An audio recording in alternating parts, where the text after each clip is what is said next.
Karma suami bunuh istri di rumah mertua, kecelakaan usai habisi nyawa Lydia. Usai melakukan pembunuhan sadis terhadap istrinya Lydia Christina, sang suami bernama Sandra Saputra menyerahkan diri ke kepolisian. Sandra Saputra menghabisi istrinya di rumah mertuanya di Jalan Anggrek RT 01 RW 02 Kelurahan Anak Petai Kecamatan Prabu Muli Utara Kota Prabu Muli, pada Kamis, 3 Juni 2025, sekitar pukul 1.30 waktu Indonesia Barat. Selain menghabisi istrinya, Sandra Saputra juga menganiaya adik iparnya inisial NR hingga luka di tangan dan di leher. Usai melakukan aksi itu, Sandra Saputra hendak kabur menggunakan motor menuju rumah pamannya bernama Meran di kawasan Kelurahan Muara Sungai Kecamatan Cambai Kota Prabu Muli. Namun di kawasan Jalan Arimbi Kelurahan Prabu Jaya, motor pelaku mengalami kecelakaan hingga membuat kakinya luka-luka. Usai tiba di rumah pamannya, pelaku disarankan menyerahkan diri ke kepolisian.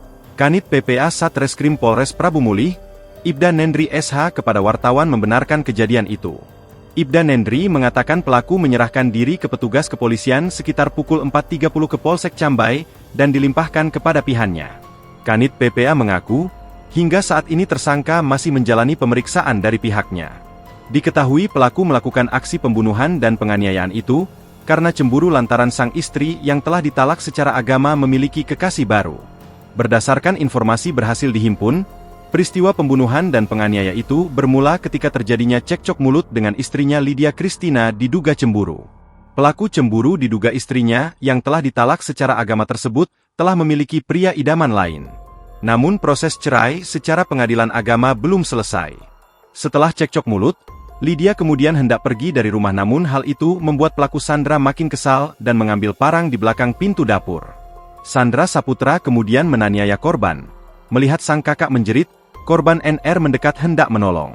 Namun Sandra Saputra kemudian ikut menganiaya NR.